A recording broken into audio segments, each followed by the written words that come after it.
Bonsoir et bienvenue dans Fort de Café. Dans un instant, je vais rejoindre 5 jeunes, ils ont moins de 25 ans. Ensemble, on va parler d'actualité.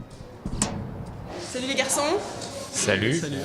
Et ce soir, nous allons commencer par fêter un anniversaire.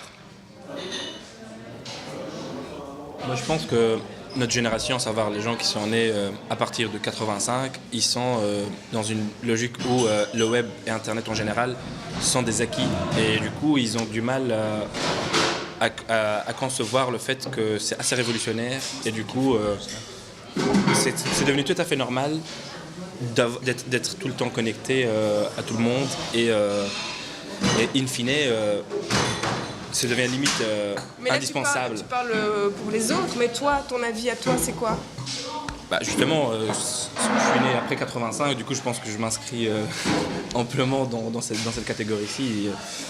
Ça devient relativement, mais je dirais vraiment anormal de ne pas aller sur Facebook limite minimum 5 fois par jour. Et à quoi ça vous sert? Oui, vas-y. Mais moi je trouve quand même que il y a par exemple aussi quelque chose qui est en train qui est nouveau, qui n'est pas si récent, c'est qu'on devient vraiment, ça devient obligatoire d'avoir accès à Internet. Je trouve que parfois on est un peu esclave du... Et moi je le ressens même parfois avec le fait de ne pas avoir un smartphone, mais par exemple à l'université, à l'époque où j'y suis rentré, c'est-à-dire il y a 4-5 ans, il y avait encore des valves papier où il était écrit « Monsieur ne sera pas là » et il y avait les horaires. Aujourd'hui, ça n'existe plus, donc ce n'est que du virtuel. Mais ça veut dire qu'il suffit qu'on n'ait plus de batterie ou qu'on n'ait pas les moyens pour s'acheter les smartphones, ce qui n'est pas spécialement mon cas, mais c'est plutôt une question de choix. Il y a quand même là, ça pose vraiment des problèmes, quoi. Aujourd'hui, si on ne répond pas à des mails le jour même, on peut nous le reprocher. C'est quelque chose qu'avant, on pouvait toujours un peu tolérer 2-3 jours de battement, quoi. Je remarque ça, par exemple, quand les profs envoient des infos ou quoi que ce soit sur les boîtes mail de l'ULB ou quoi que ce soit, ils s'attendent à ce que dans les 2 secondes qui suivent, tout le monde ait eu l'information.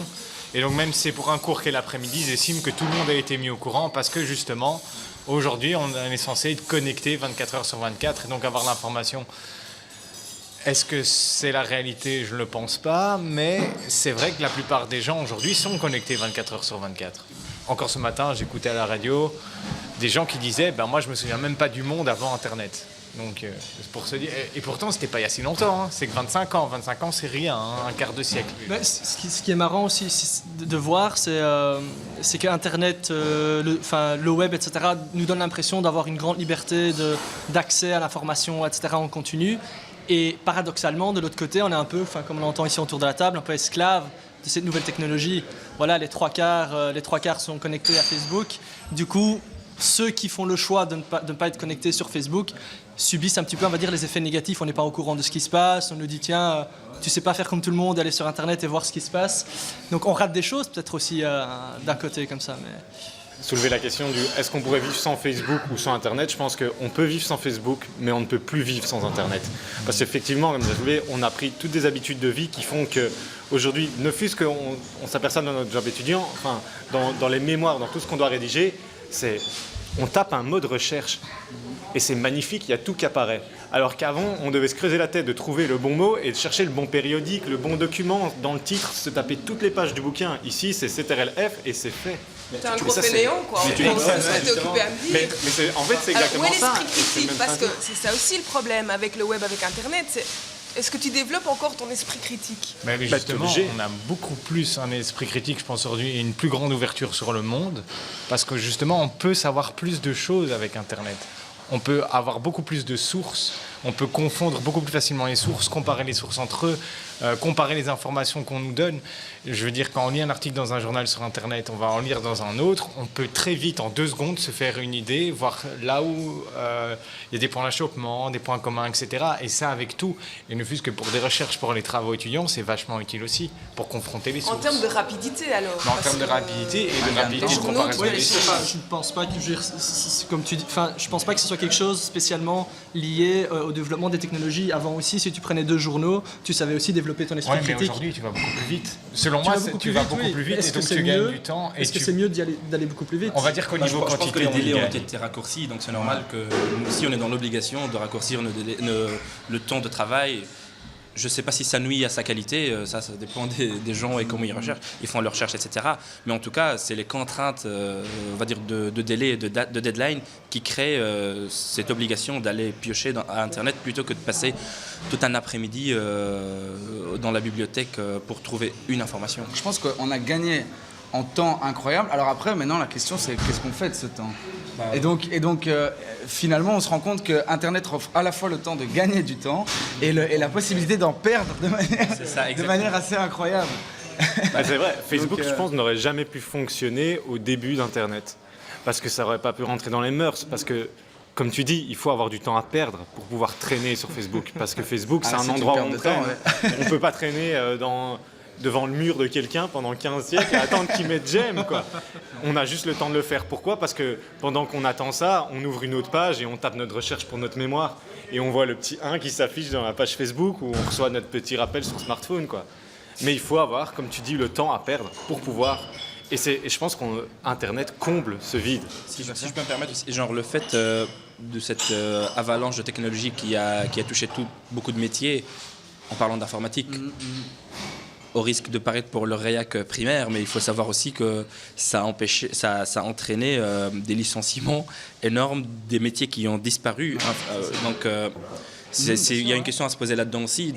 Est-ce que justement, dans votre quotidien, parfois, ça vous coûte pas de l'humain, de vos amis, mais en chair et en os ? Ça dépend un peu de chacun. Moi, personnellement, j'essaie de faire le choix, en tout cas quand je suis avec quelqu'un, de le couper, ou en tout cas de ne pas regarder. J'ai des amis qui m'agacent quand je suis en train de boire un verre avec eux. C'est tous les 3 secondes, ou bien ils font une photo de ce qu'ils sont en train de manger, alors ils le tweetent directement, ou bien ils reçoivent un message, ils répondent directement. Voilà, parce qu'ils sont habitués qu'il faut répondre tout de suite.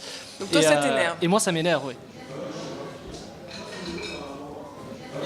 C'est vrai que cette semaine, on a parlé de l'entrée en politique de nouveau, de personnages médiatiques, de journalistes. Une nouvelle qui vous a étonné ou... Moi, ça m'a étonné parce que je le pensais plutôt de gauche, tout simplement. Le voyant toujours sur mise au point et toujours un peu, on va dire, aller dedans. Mais à part ça... Dans son phénomène plus général, ça ne m'étonne pas, ça se fait depuis très longtemps et ça ne me dérange pas spécialement non plus. C'est logique, c'est logique dans le sens où c'est des personnes très souvent qui ont une très bonne éducation, qui sont très connues du grand public et voilà, qui au final se sentent peut-être impliquées dans la politique et voilà. Moi, ce qui m'a relativement surpris, c'est la surmédiatisation de cet événement, alors que dans tous les partis, il y a des people qui sont engagés. Au CDH, il y a Anne Delvaux, qui vient de quitter la politique certes, mais elle y était. Chez Écolo, il y a les frères Josy Dubié et Jean-Claude Defossé.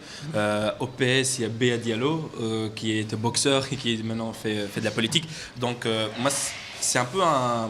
Autant je suis en train de défendre un peu le traitement qu'en fait OMR, c'est une première, mais pour te dire, ils ont un peu souffert d'un traitement à géométrie variable.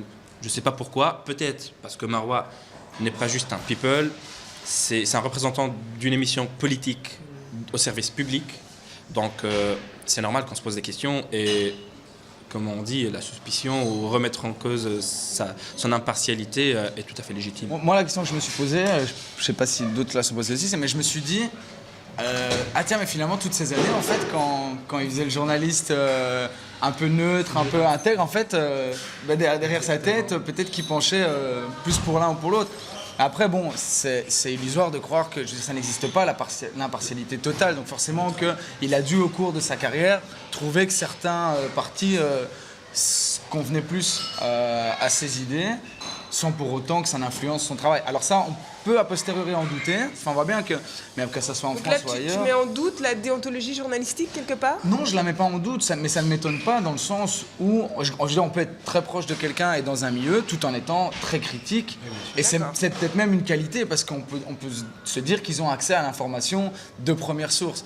Mais je veux dire, il faut pas se voiler la face. Bien sûr que ces gens se connaissent et qu'en micro, en off, c'est salut Didier, tiens, comment tu vas Joël, tu passes chez Elio, tu passes au drink d'Elio. Enfin, je veux dire, voilà, il faut le savoir, quoi. C'est des humains derrière, quoi. C'est sur ça.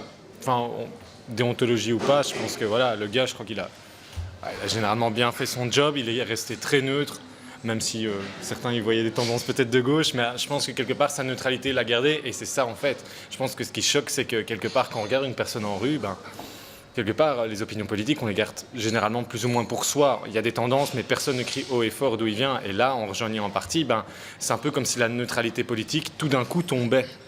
Mais après, il est quand même complètement libre de s'engager en politique et de...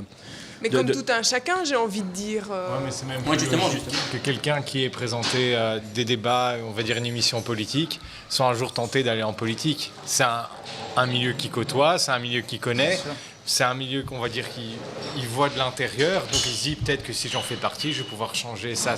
Après tout, même des gens qui ne touchent pas vraiment à la politique de très près ont parfois envie de se lancer en politique. Alors quelqu'un qui touche à la politique de près, c'est que logique, à un moment donné, ils se disent je veux m'incorporer là-dedans. Et comme on l'a dit, c'est un petit cercle fermé. Donc à la fin, tout le monde se connaît. Ça ne pose pas un problème, enfin, pour revenir juste à la question, ça ne pose pas un problème de crédibilité pour le moment. Je pense par contre, ça pose un problème de crédibilité si jamais un journaliste veut revenir dans le journalisme après. Là clairement, je veux dire, Anne Delvaux par exemple, ex-journaliste, l'a dit clairement qu'elle ne voyait pas comment elle pouvait être crédible si un jour elle retournait par exemple à la RTBF. Je pense que pour M. Marois, par exemple, la même chose vaut. Maintenant, sur les opinions politiques qu'il avait déjà avant, pendant qu'il menait des débats, je veux dire, ça change pas grand-chose le fait qu'on le sache maintenant ou pas. Parce que, Moi, je trouve que je fais quand même une différence en fait au sein des people entre les journalistes et les personnalités sportives par exemple.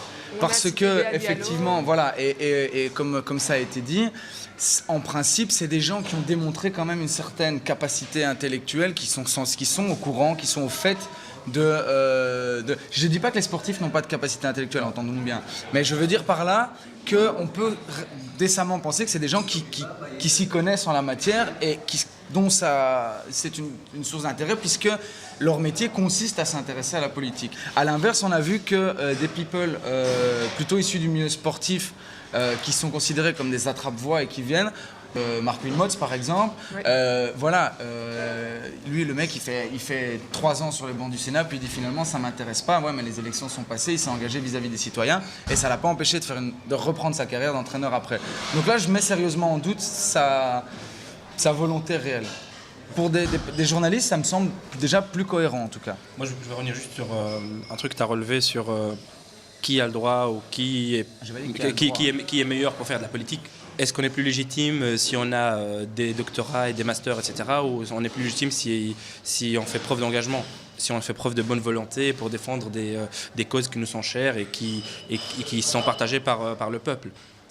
D'un côté, de deux, juste pour l'exemple, Béa Diallo, il a certes été boxeur, mais il a une licence en sciences économiques de l'ULB aussi, à côté. Donc, La crédibilité, je pense même pas que ce soit au niveau, on a cité Marc Wilmots, mais je crois que c'est la politique elle-même qui perd en crédibilité à ce niveau-là, parce que, en fait, quelque part, personne n'est dupe et s'aperçoit bien que on jouait sur l'aura médiatique qu'avait cette personne en dehors d'être un politique avant.